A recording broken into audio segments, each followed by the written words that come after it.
The rain had just started to fall when Margaret pushed open the old wooden gate of the house she and her husband Thomas had lived in for more than 3 decades. The familiar creak usually brought comfort, but today it echoed with unease. She glanced over her shoulder, her umbrella trembling in her hands. Thomas followed behind her, his weathered coat pulled tightly around his shoulders.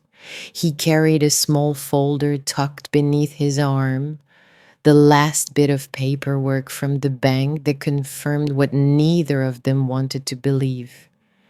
Their mortgage had been paid off years ago, but now, with a few strokes of ink and the power of a single signature, their home no longer belonged to them. Their only son, Daniel, had taken it. Inside, the house felt colder than it had ever been. Pictures still lined the walls, photographs of Daniel as a boy, his baseball uniform slightly too big, his graduation cap tilting off his head, his smile wide and full of life. They had given him everything, sometimes sacrificing meals, sometimes working late into the night just to make sure he had the life they never did. Margaret's voice shook as she set her umbrella by the door. I still don't understand, Thomas. How could he do this to us? Thomas lowered himself into the chair near the fireplace. His face, once strong and commanding, looked weary, carved with years of sacrifice. Because, he said quietly, money changes people. And Daniel, he's not the boy we raised anymore. Just last week, they had discovered Daniel's secret. Their son had inherited millions from his late grandfather, a man who had chosen to skip over Margaret and Thomas entirely in his will. At first, they weren't angry. They were happy, even proud. Finally, Daniel could build the life he dreamed of, maybe start the business he always talked about, maybe buy the home he and his wife desired. But the joy didn't last. Because along with the news of his sudden fortune came the notice, eviction papers with their son's signature scrawled at the bottom. Margaret clutched the back of the chair to steady herself, tears pooling in her eyes. We're his parents. We gave him everything. Her voice broke, and she covered her mouth. The memory of Daniel handing them the papers replayed in her mind like a cruel film reel. He hadn't looked them in the eye. He had simply pushed the documents across the table, his expression unreadable, his wife Lillian standing smugly at his side. It's time you found a smaller place, Lillian had said sweetly, though her words dripped with venom. This house is much too valuable to be wasted.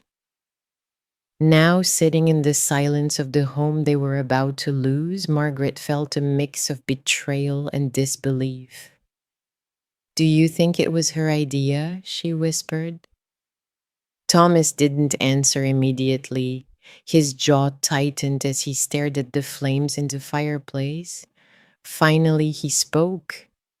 I know my son, and I know he wouldn't have done this if it weren't for her. She's been in his ear since the day they married, always wanting more, always looking at us as though we were in her way. The rain outside grew heavier, the sound filling the quiet house. Margaret wrapped her arms around herself, trying to hold back the chill. But even if she pushed him, he signed it, he chose this. And that was the truth that cut the deepest. No matter how manipulative Lillian might have been, no matter how much she hungered for luxury, Daniel had still chosen to turn his back on the very people who had raised him. That night, they sat together in the living room, saying little, just listening to the storm. Margaret thought about the early days when Daniel was small, when he used to curl up on the very couch that now felt foreign, when he would laugh at bedtime stories and beg for just one more. She thought of the nights Thomas had come home from the factory with his hands blistered, how they had saved penny after penny to put food on the table, how they had whispered in the dark, promising each other that Daniel would never know the struggles they had faced. And now their reward was betrayal. The next morning, the reality came knocking literally. A sleek black car pulled into the driveway, and out stepped Daniel and Lillian. Daniel wore an expensive tailored suit, a far cry from the boy who used to run around in muddy sneakers. Lillian, draped in diamonds that sparkled even in the gray daylight, kept her chin high, her eyes gleaming with triumph. Mother, father, Daniel began, his voice clipped, almost rehearsed. We've given you ample time to make arrangements. The movers will be here tomorrow. I suggest you start packing. Margaret's knees nearly buckled. Thomas rose to his feet, anger flashing in his eyes. Daniel, he said, his voice shaking but firm, this is your home. You grew up here. Your mother and I built this life for you. And now you're casting us aside as if we were strangers. Have you lost all sense of decency? Daniel's jaw tightened. For a moment, a flicker of hesitation passed over his face, but Lillian's hand slipped into his, squeezing gently, and his expression hardened. It's just business, he said flatly. Margaret felt as though the air had been knocked out of her. Business? We are your parents, Daniel. Not tenants, not obstacles. Parents. Lillian smirked.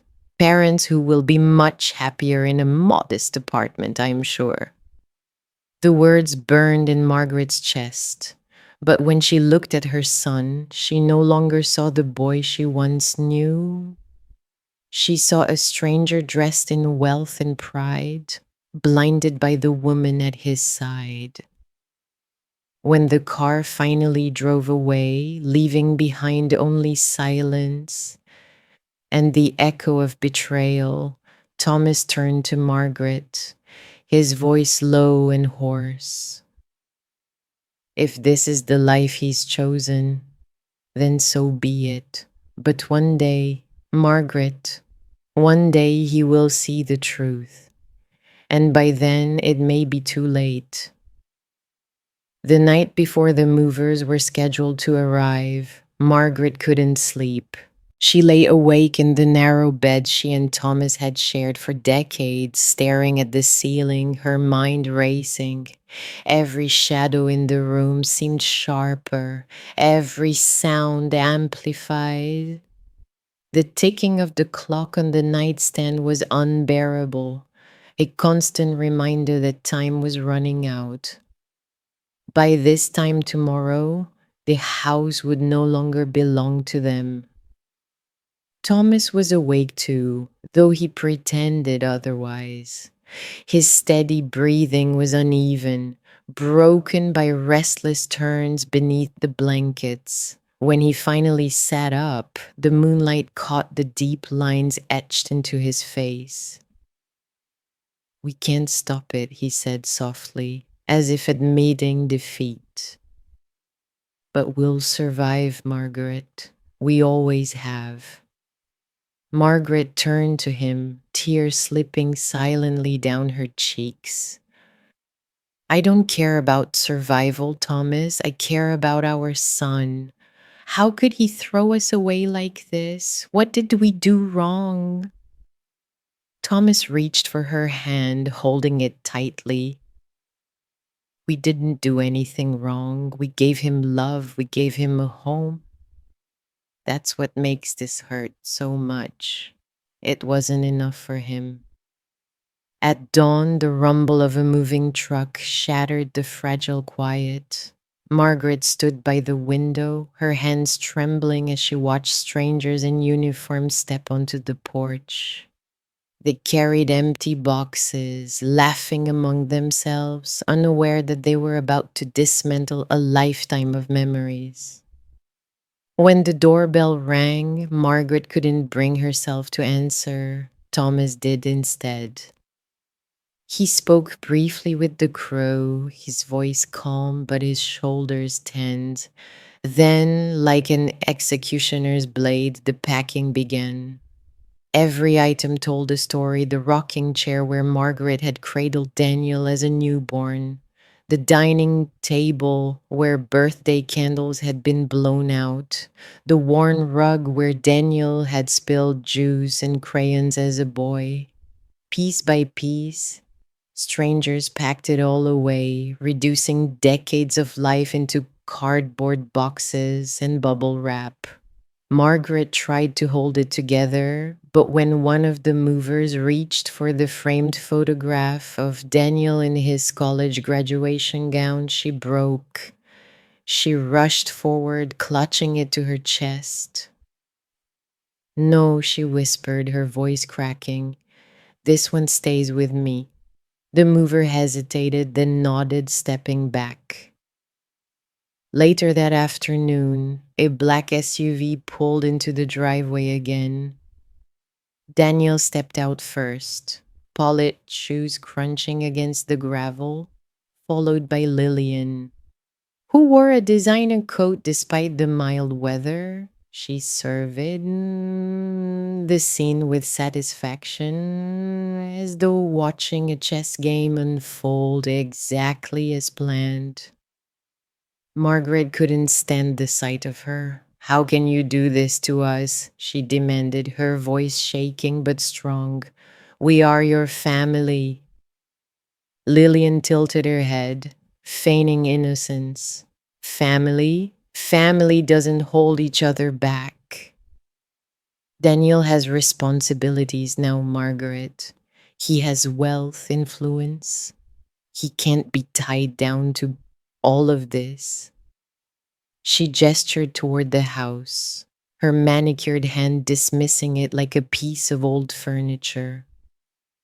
Daniel looked away, avoiding his mother's eyes.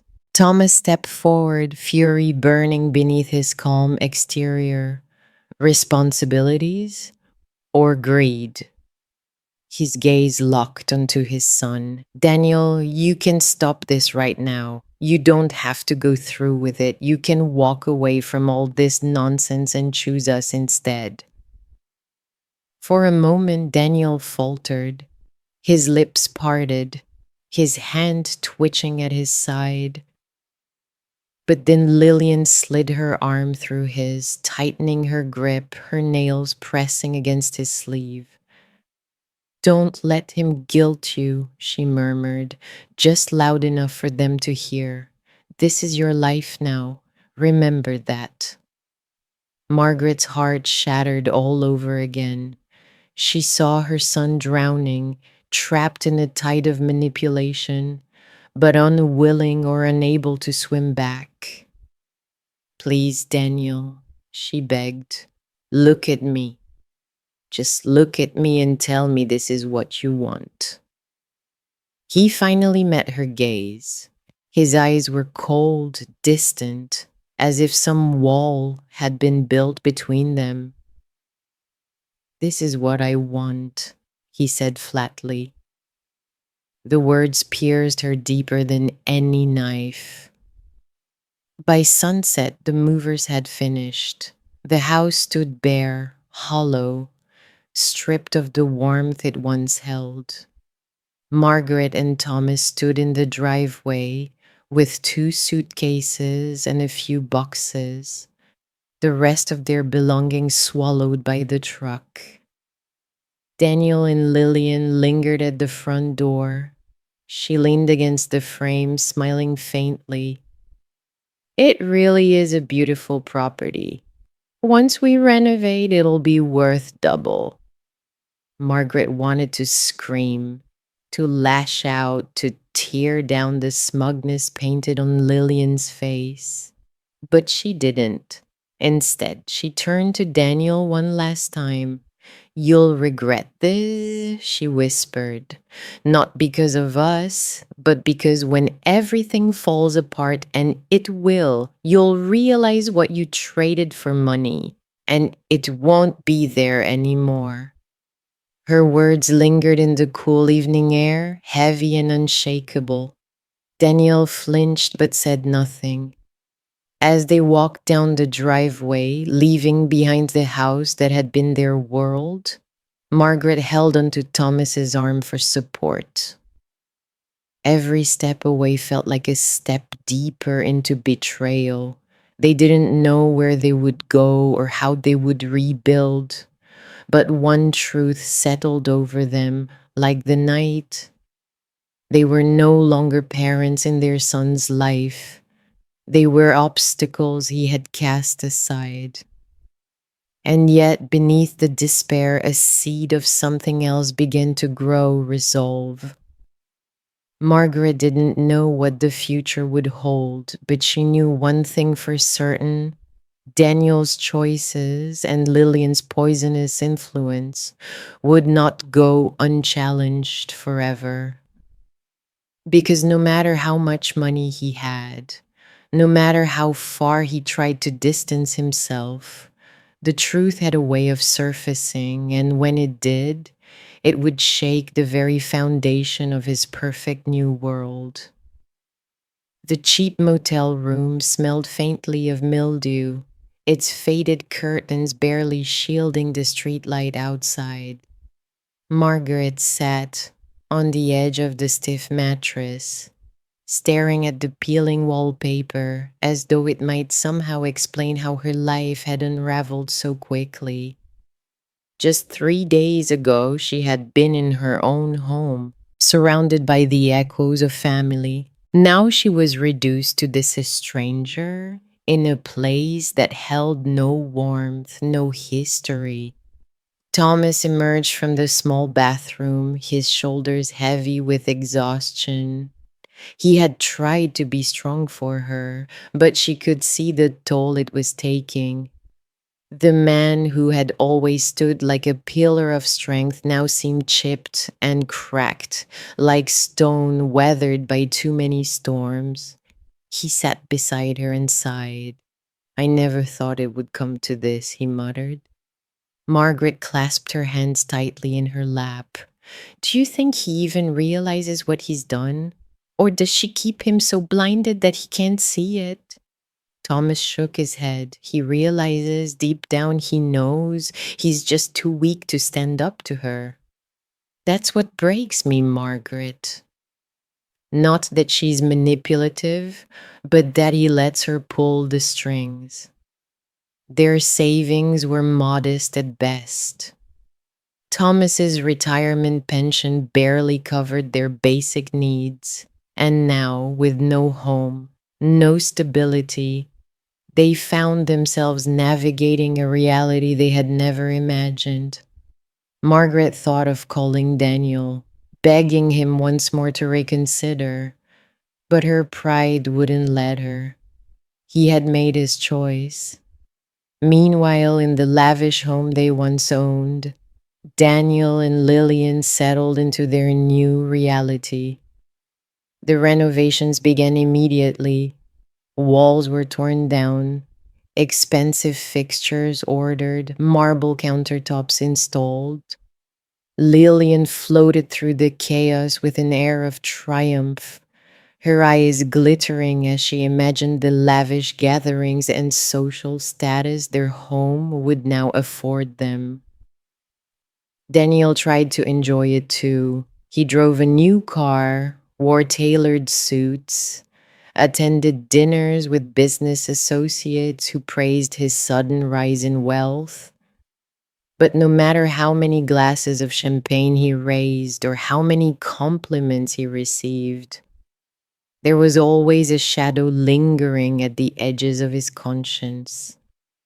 He thought about his parents, his mother's trembling hands clutching the graduation photo, his father's quiet disappointment, and the image gnawed at him in the quiet hours of the night.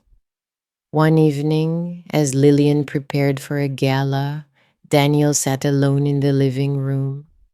The house no longer felt like home. It felt like a showroom, cold and staged. His phone buzzed with a notification, and when he glanced at the screen, he saw a photo someone had tagged him in. It was his parents sitting on a bench at a local soup kitchen, receiving a warm meal. The sight hit him like a punch to the gut. He quickly closed the app, but the image remained burned into his mind. His parents, proud and hardworking people, reduced to charity meals while he sipped vintage wine. When Lillian appeared in the doorway, draped in a shimmering gown, she noticed the tension in his face. "What's wrong?" she asked, her tone sharp, as though his unease was an inconvenience. "Nothing," he lied, forcing a smile. "You look beautiful." But later that night, lying in their king-sized bed, sleep eluded him. He could hear his mother's voice in his head whispering, "You'll regret this." Across town, Margaret and Thomas were trying to adjust. The motel was only temporary, they couldn't afford it for long. With determination, Thomas searched for small rental properties. But everything within their reach was cramped and unsafe. Margaret tried to stay optimistic, cooking simple meals on the motel's small hot plate, keeping her hands busy to stop her heart from breaking all over again. One afternoon, as they walked through the local park to clear their minds, Margaret noticed a familiar face. An old neighbor, Mrs. Callahan, spotted them and hurried over.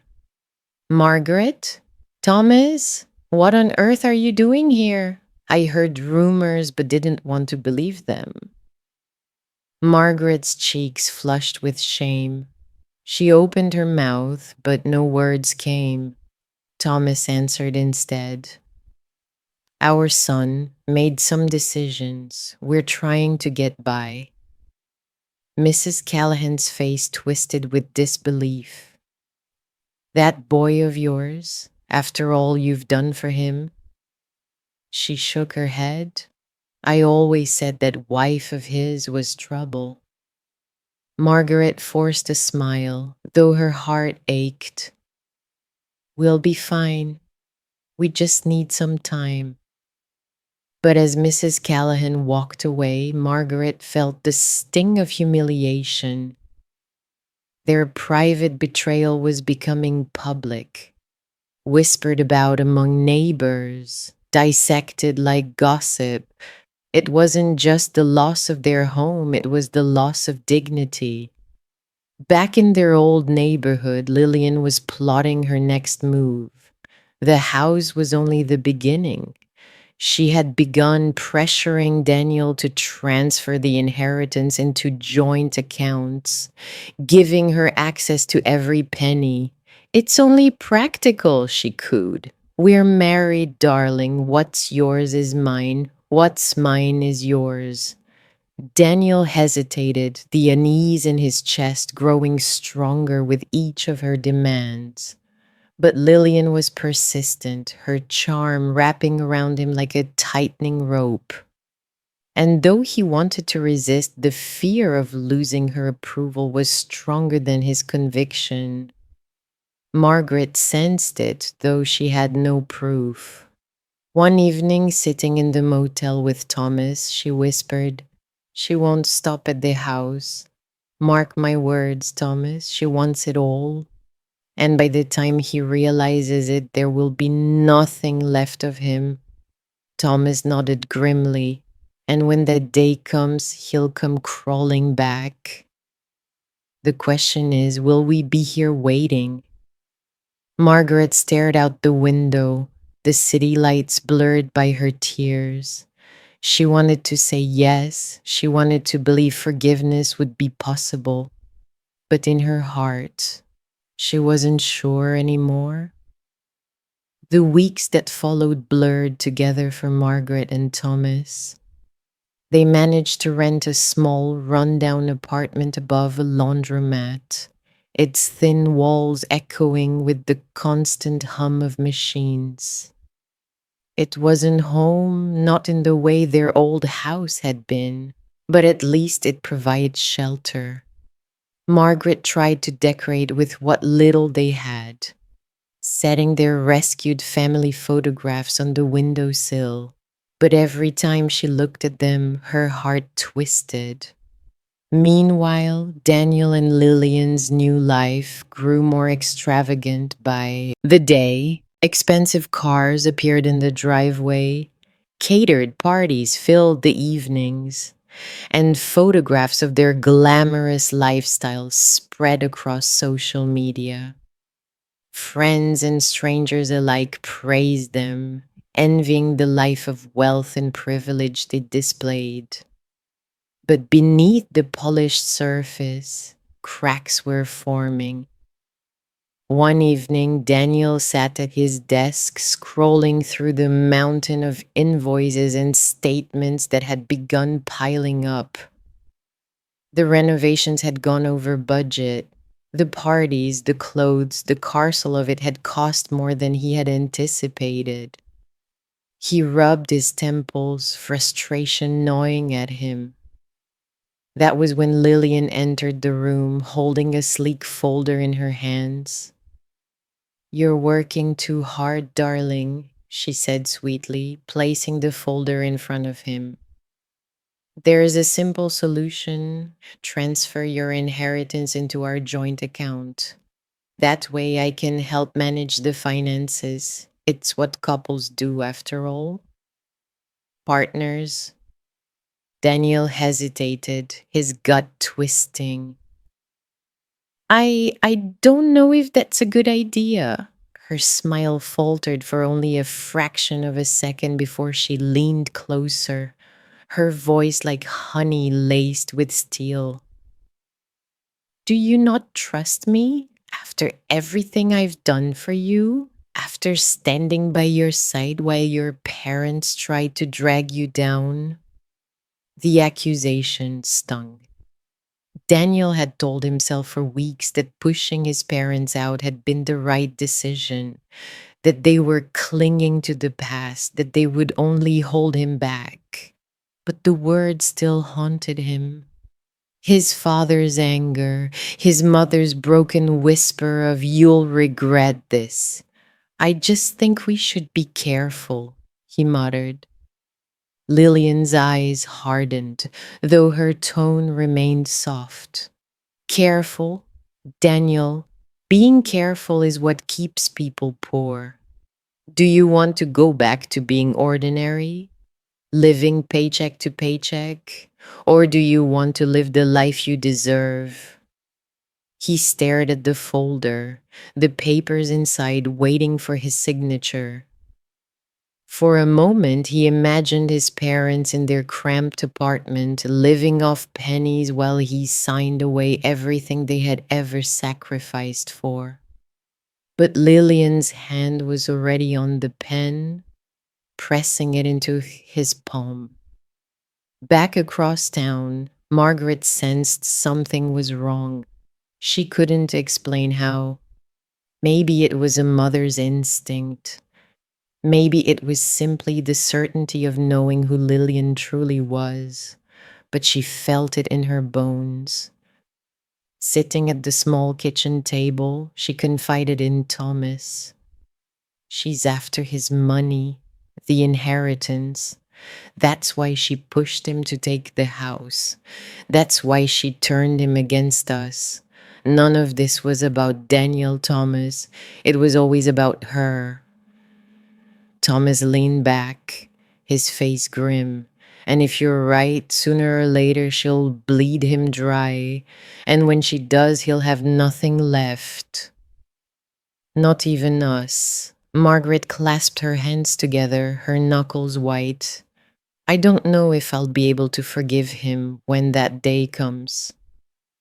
The tension in Daniel's house escalated quickly. Lillian grew more insistent, her demands sharper, her patience thinner. She began monitoring his calls, questioning his meetings, subtly isolating him from the few friends who had raised concerns. Daniel found himself trapped in a gilded cage, the wealth around him cold and suffocating. One night, he overheard a conversation he wasn't meant to hear. Lillian was on the phone in the hallway, her voice low but unmistakably smug. Yes, once the transfer is complete, it'll all be in my control. He won't even know until it's too late. The blood drained from Daniel's face. His hands trembled as he pressed himself against the wall, listening to every poisonous word. When she finally hung up, he returned to his office, heart pounding, the folder still sitting on his desk. For the first time, he saw it for what it truly was, not a symbol of trust, but a trap. That night, sleep abandoned him. He lay awake, staring at the ceiling, his mind unraveling. He thought about his parents again, the look in his mother's eyes, the quiet strength in his father's voice. He had betrayed them, abandoned them, and for what? For a woman who saw him not as a partner, but as a prize, a bank account, a tool. The next morning, Lillian placed the folder in front of him again. Sign it, she demanded, her tone sharp now, no longer sweet. We don't have time for your doubts. Daniel looked at her, really looked at her. The carefully painted smile, the glittering jewelry, the coldness in her eyes. For the first time, he felt fear not of losing her, but of what she might do if he defied her. And yet, beneath that fear, something else stirred. Anger. He set the pen down, his hand steady. Number. Lillian froze, blinking as if she hadn't heard him correctly. What did you say? I said no, Daniel repeated, his voice firmer now. I'm not signing. I'm not giving you control. Her eyes narrowed, her mask slipping. Don't be foolish. Do you think you can handle this alone? Do you think anyone else will stand by you? Your parents certainly won't. Her words struck like a dagger, but instead of crumbling, Daniel straightened. My parents may hate me for what I've done, and maybe they should, but at least they loved me. At least they wanted what was best for me. You've wanted nothing but my money. The silence between them was electric, a fragile thread stretched taut. Lillian's lips curved into a cold, dangerous smile. You'll regret this, she whispered. But deep down, Daniel already knew he regretted something far worse. Daniel's refusal didn't end the matter, it only ignited a firestorm.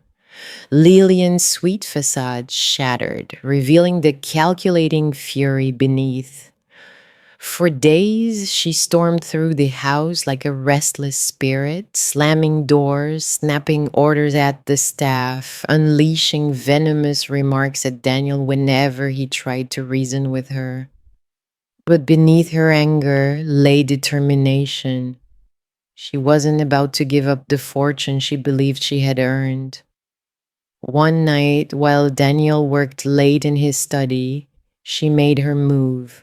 Waiting until he had drifted into an exhausted sleep on the sofa, she crept into the office, her silk robe whispering against the floor. She knew his passwords, had watched him enough times to memorize every keystroke. With deft fingers, she opened his laptop, accessing the financial accounts tied to the inheritance. The numbers glowed on the screen, millions waiting to be taken. Her lips curved into a triumphant smile as she began transferring funds into an account under her name. Her pulse quickened, her breath sharp with excitement. Soon it would all be hers. But what she didn't realize was that Daniel had never truly fallen asleep. The moment she touched the keyboard, his eyes flicked open. He remained still, watching her silhouette in the dim light, every click of the keys cutting deeper into his chest. Finally, he rose, his voice slicing through the silence. "What are you doing, Lillian?" She froze, her hands hovering above the keys. Slowly, she turned, her expression shifting into false innocence. "Daniel, I was just checking the accounts, making sure everything was in order." He stepped closer, his jaw clenched. "Don't lie to me. I heard your call the other night. I know what you're doing." For the first time, she didn't bother to hide her contempt. Her eyes narrowed, her voice dripping with disdain. "And what if I am? Do you think you'd even have this money without me? Do you think you'd be living this life? You're weak, Danielle. You've always been weak. That's why your parents never had anything. And that's why I had to step in." Her words sliced him open. All the doubt, the guilt, the shame he had tried to bury came flooding back, crashing against him with unbearable weight. Weak, betrayer, coward. He had let her manipulate him, let her turn him against the very people who had given him everything. Daniel's voice trembled, but not with fear this time, with rage. "You don't get to talk about my parents. You don't get to insult them when you're the reason I betrayed them." Lillian scoffed, rising to her feet, her robe slipping from one shoulder. "Betrayed them? You're the one who chose. You signed the papers. You handed me the house, the money, the control. Don't you dare put that on me." Her words struck like a slap, but in their sting came clarity. She was right. He had chosen. He had signed. He had turned his back on his mother's tears, his father's warnings. The fault was his. And now, staring at her, he realized the truth. It wasn't just Lillian who had destroyed his family, it was him.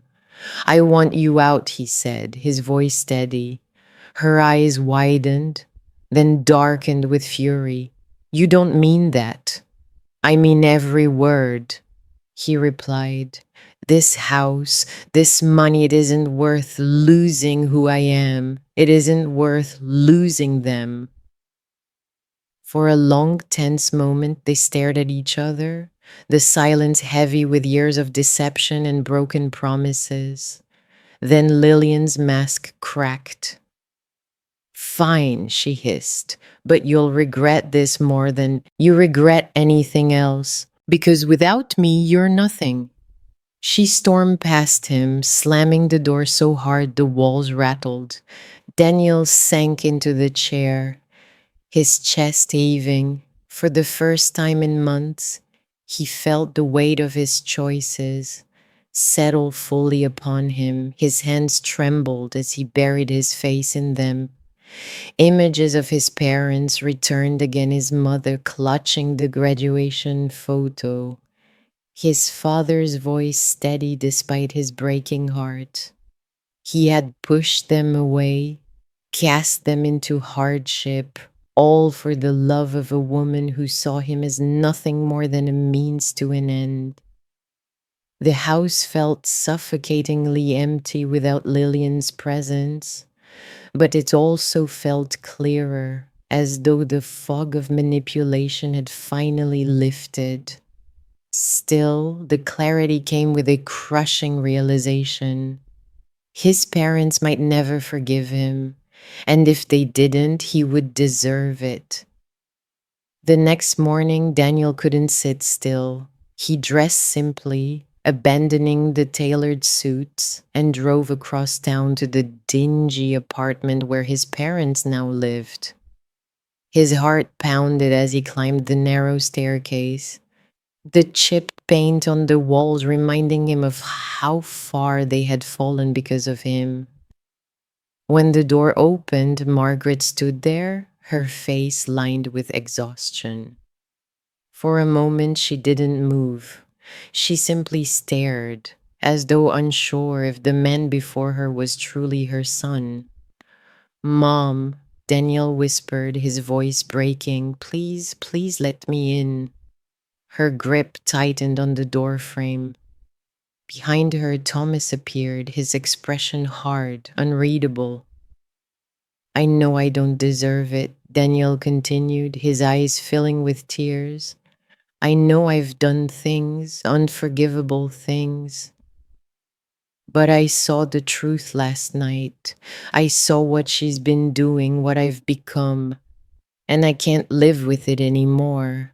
I need you. I need both of you. The hallway was silent except for the sound of his trembling breath. Margaret's eyes glistened, torn between anger and love, between the son who had betrayed her and the boy she had once cradled in her arms. Finally, she stepped aside. Come in, she whispered.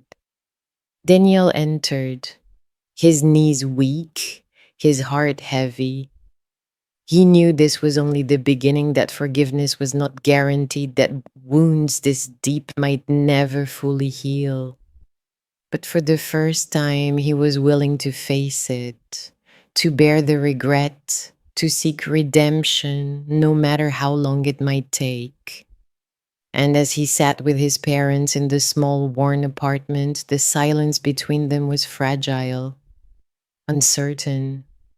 Yet within that silence flickered something faint but undeniable hope. The apartment was quiet, too quiet, as Daniel sat at the small kitchen table across from his parents. The hum of the laundromat below filtered through the floorboards, a reminder of the modest life they now endured. He glanced around the cramped space, his heart twisting at the sight of their belongings stuffed into corners, boxes doubling as furniture. This was what his choices had reduced them to.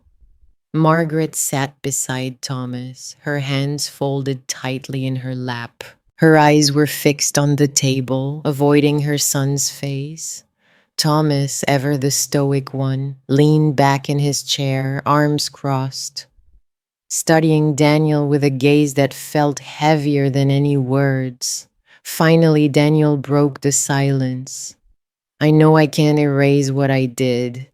I can't take back the papers I signed or the nights you spent without a home because of me. But I can promise you this, I'll make it right. Whatever it takes, however long it takes, I'll fix it. Margaret's lips trembled. She wanted to believe him, wanted to reach across the table and hold her son's hand the way she had when he was a boy. But the memory of standing in the driveway, eviction papers in hand, still burned in her chest. She swallowed hard, her voice fragile. You broke us, Daniel. Not just our home, you broke our trust. Her words cut him, but he didn't look away.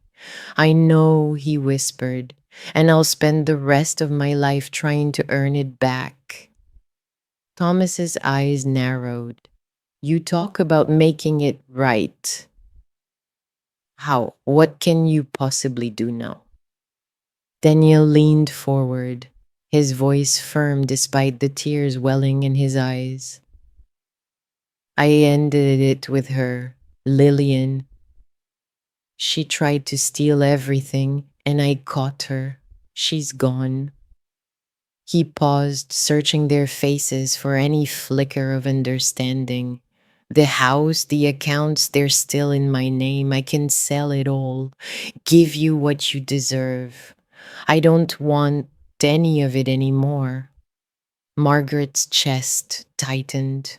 We never wanted the money, Daniel. We wanted you. We wanted our son, not the man who let greed take him away from us. Her words shattered the last of his defenses. Daniel bowed his head, tears spilling freely. I was blind. I let her use me.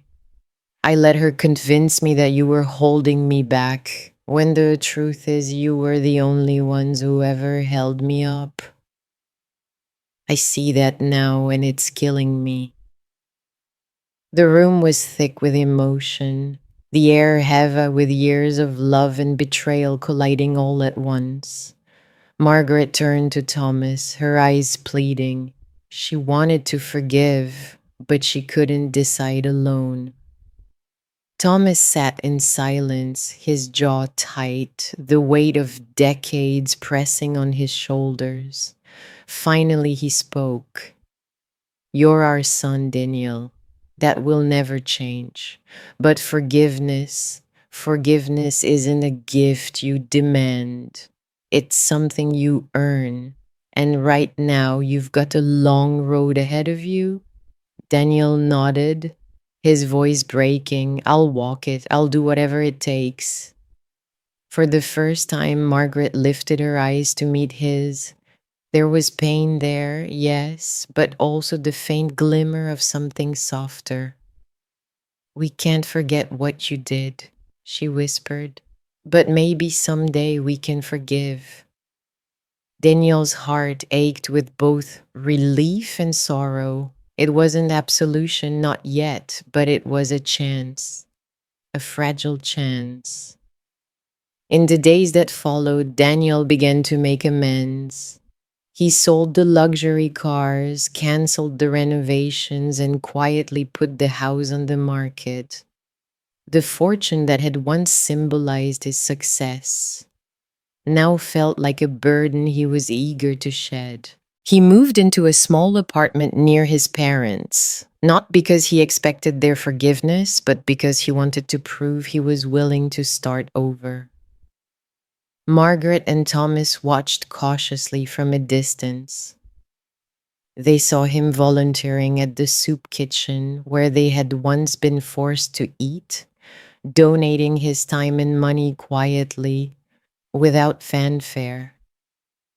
They saw him walking to work instead of flaunting expensive cars, choosing humility over vanity.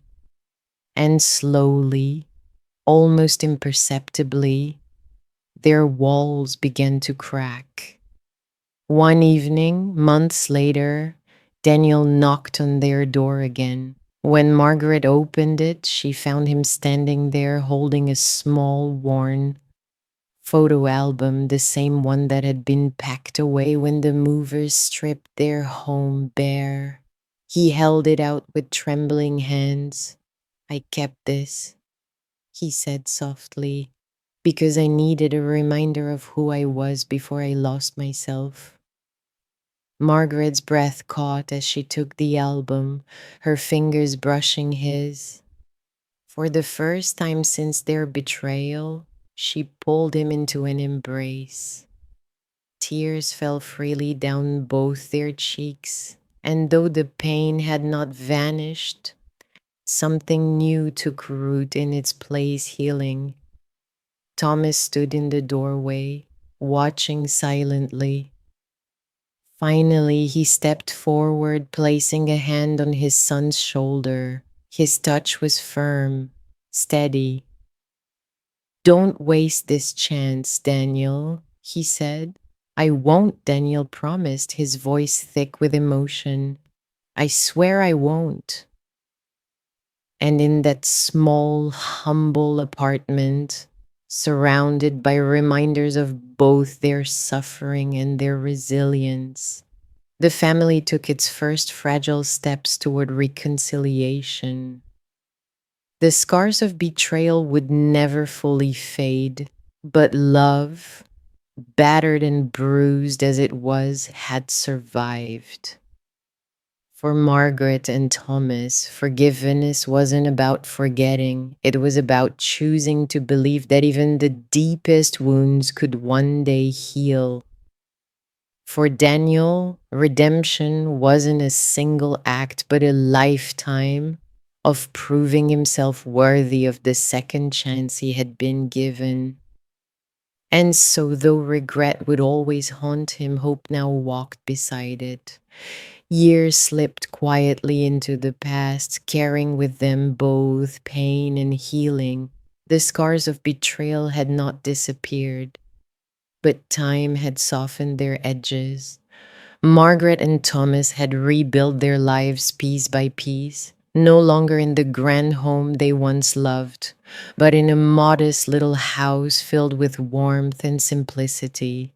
It was smaller, yes, but every corner carried the sound of laughter once thought lost. Daniel kept his promise. The son who once wore arrogance like a crown now lived with humility as his armor. He worked tirelessly, not in finance or luxury real estate as before, but at a local community center, helping troubled youth who reminded him of himself when he was most lost. He poured into them the lessons he had learned the hardest way, that wealth without love is emptiness, and ambition without family is ruin. One autumn afternoon, golden leaves dancing in the wind, Margaret sat on the porch swing, a knitted blanket draped across her lap. She watched as Daniel pulled into the driveway of their modest home. His car was nothing flashy, just a second-hand sedan with a dented bumper. From the passenger seat emerged a young boy, no older than 10, clutching a baseball glove. "Come on, buddy," Daniel called, smiling warmly. "Grandpa's waiting for us." The boy ran ahead, his laughter ringing through the yard. Margaret's heart swelled as Thomas stepped outside, baseball cap in hand, and the two raced toward the backyard.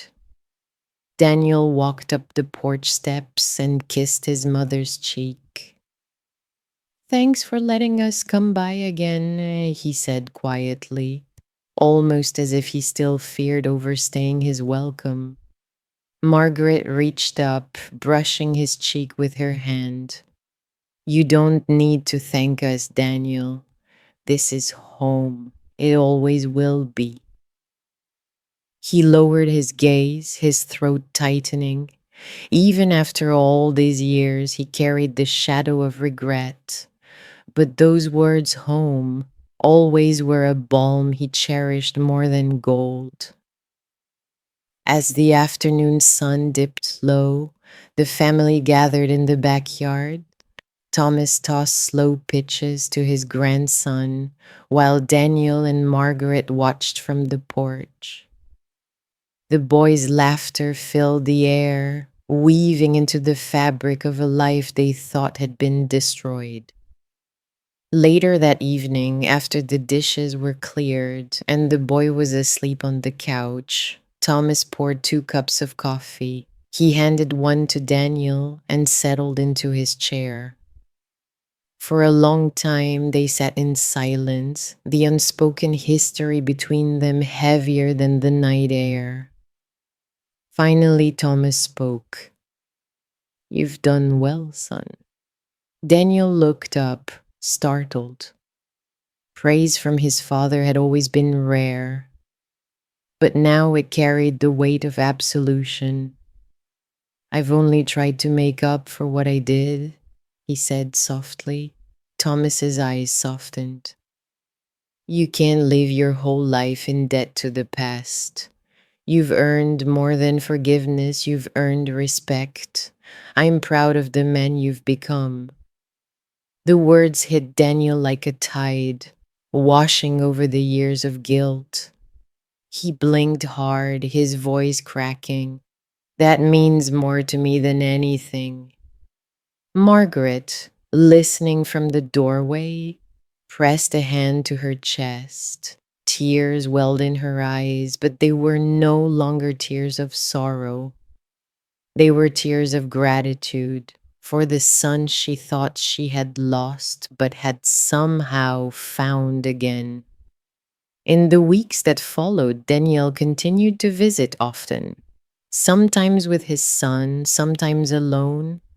The home, once broken by betrayal, became a sanctuary of second chances.